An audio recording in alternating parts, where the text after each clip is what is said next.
स्वागत है दोस्तों स्टडी फॉर यूपीएससी में। हम लोग साइंस में बायोलॉजी पढ़ रहे थे जिसमें पार्ट 9 शुरुआत किए हुए थे। चैप्टर का नाम है कोशिका एवं उत्तक। ठीक है, तो कोशिका एवं उत्तक में हम लास्ट में आपको छोड़ के गए थे कोशिका विभाजन वाले चैप्टर पे। तो अब हम लोग कोशिका विभाजन वाले टॉपिक को देखेंगे। तो देखिए, 2 प्रकार होता है, हालांकि 3 प्रकार भी होता है और सूत्री विभाजन भी है, लेकिन हम उसको यहाँ पे नहीं रखे हैं। समसूत्री विभाजन यानी माइटोसिस और अर्धसूत्री विभाजन यानी कि मियोसिस, 2 प्रकार में इसको बांटा गया है। समसूत्री विभाजन को सोमैटिक सेल डिवीजन कहते हैं और अर्धसूत्री विभाजन को सेक्स सेल डिवीजन कहते हैं। देखिए, जब आप क्लास 6 का एनसीईआरटी पढ़िएगा तो संभवतः कहीं वहाँ पे सेल के 2 प्रकार आपको बताया गया होगा, एक आपको सेक्स सेल और दूसरा सोमैटिक सेल। ज़्यादा कुछ नहीं है दोस्त। सेक्स सेल का मतलब जो आप जानते हैं कि सेक्स सेल होगा, जो आपको एस्पर्म होता है और ओवम होता है वो सेक्स सेल होता है, और बाकी हमारे बॉडी का सभी सेल सेक्स सेल को छोड़ के, चाहे हाथ में हो, नाक में हो, मुंह में हो, कहीं भी हो, सिर्फ सेक्स सेल को छोड़ के वो सोमैटिक सेल होगा। ठीक है, वैसे हम आपको बताए हुए हैं, आप देखिएगा लेक्चर तो उसमें मिल जाएगा। ठीक है ना। तो समसूत्री विभाजन कहाँ होगा दोस्त? सोमैटिक सेल में होगा। इस बात को ध्यान रखिएगा। इसका खोज फ्लेमिंग ने किया था।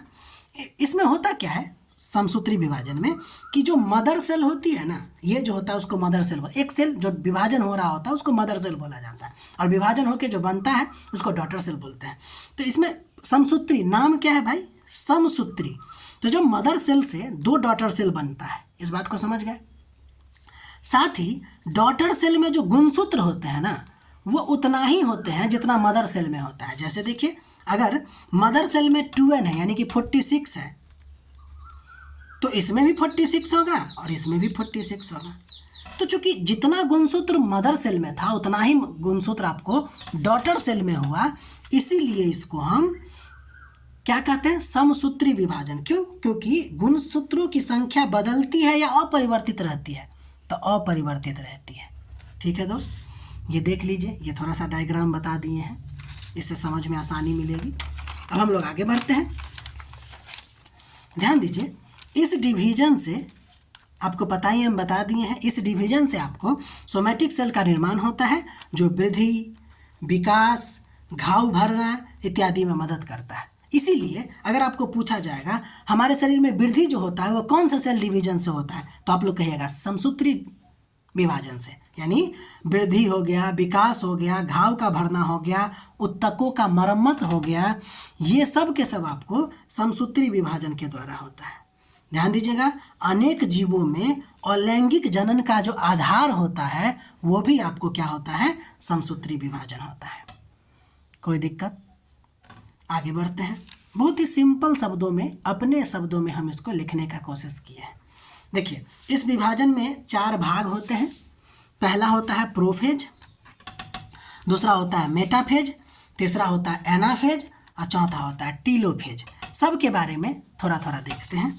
प्रोफेज, देखिए समसूत्री विभाजन हो या अर्धसूत्री विभाजन हो, ये प्रोसेस होगा ही होगा, लेकिन वहाँ पे थोड़ा सा अलग तरीका से बताएंगे। पहले यहाँ देख लीजिए, प्रोफेज में क्या होता है कि केंद्रक के दोनों सिरे पर, देखिए सेंटर मतलब सेल है ना, ये सेल में केंद्रक है, केंद्रक के अंदर गुणसूत्र लिख दिए हैं, ये जो एस का साइन दिए हैं वो गुणसूत्र को हम दिखा रहे हैं।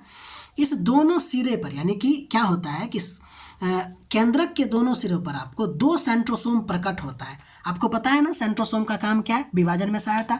तो हम लोग विभाजन पढ़ रहे हैं ना, तो सेंट्रोसोम प्रकट होता है और अवस्था के अंत तक आते आते केंद्रक झिल्ली, आप जानते हैं ना कि प्लाज्मा झिल्ली, फिर केंद्रक जो बंद होता है वो भी एक झिल्ली से बंद होता है, उसको केंद्रक झिल्ली बोलते हैं। वो केंद्रक झिल्ली आपको लुप्त हो जाता है।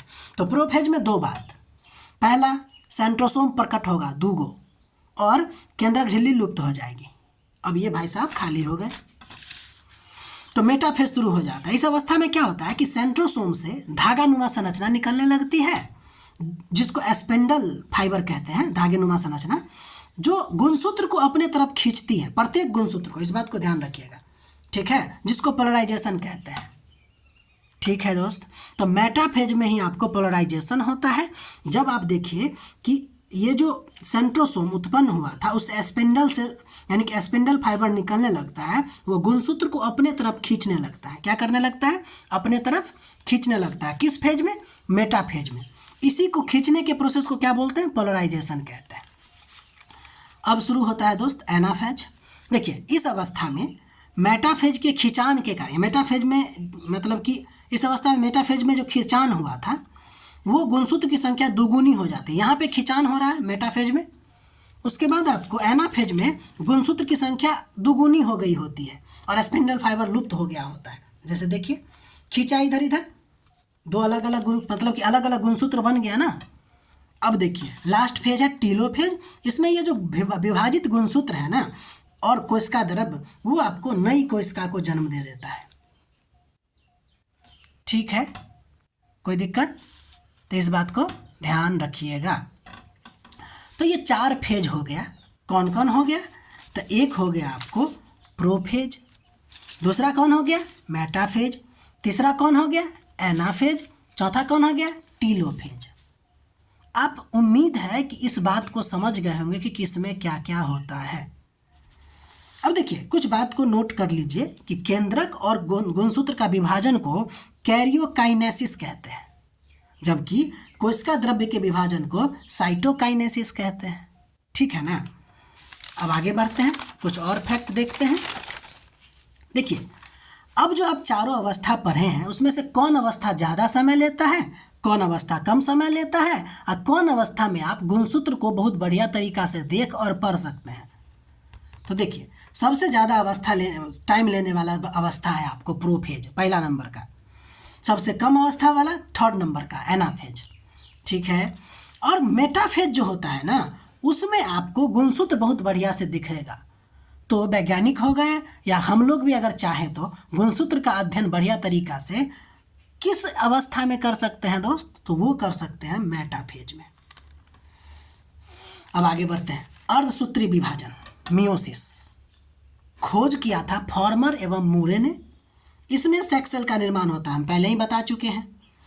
इसमें एक मदर सेल से 4 डॉटर सेल का निर्माण होता है तथा डॉटर सेल में गुणसूत्र की संख्या मदर सेल के गुणसूत्र की संख्या का आधा होता है, इसलिए इसको बोलते हैं अर्धसूत्री विभाजन।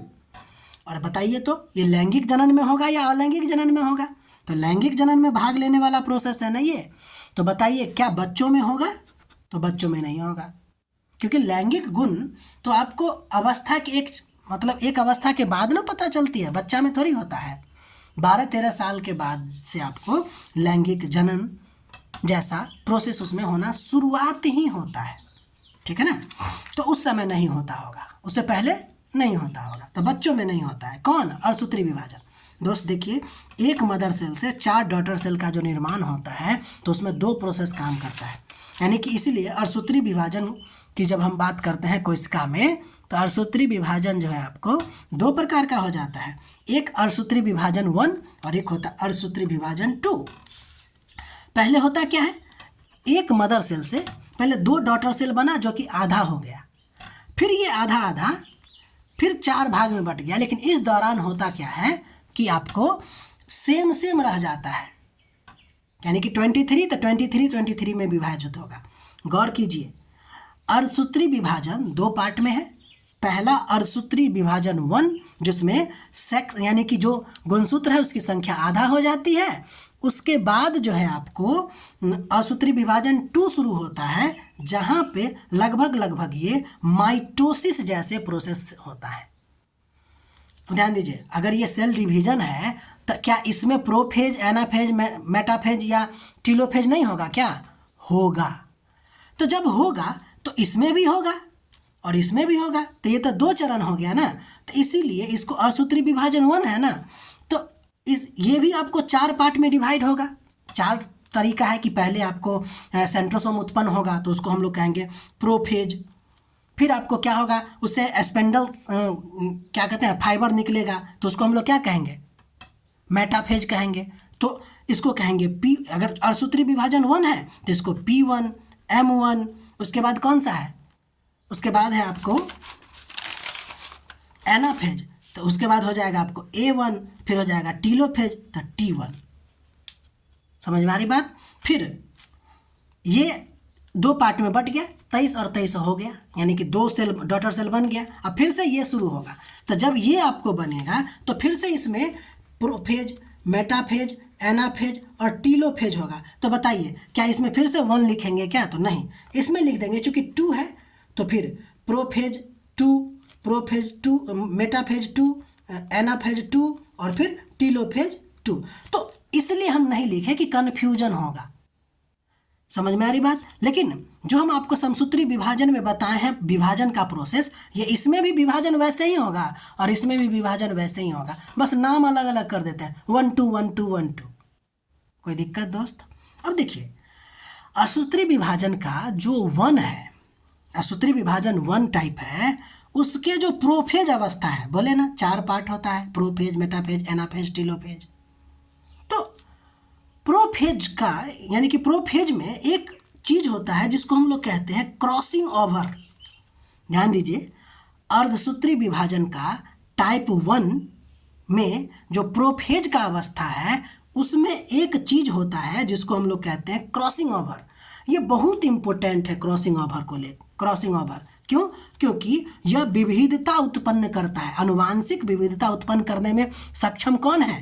तो क्रॉसिंग ओवर जो कहाँ होता है? अर्धसूत्री विभाजन में। अर्धसूत्री विभाजन के किस पार्ट, किस फेज में? तो हम लोग कहेंगे प्रोफेज 1 में, या नहीं तो सीधे प्रोफेज।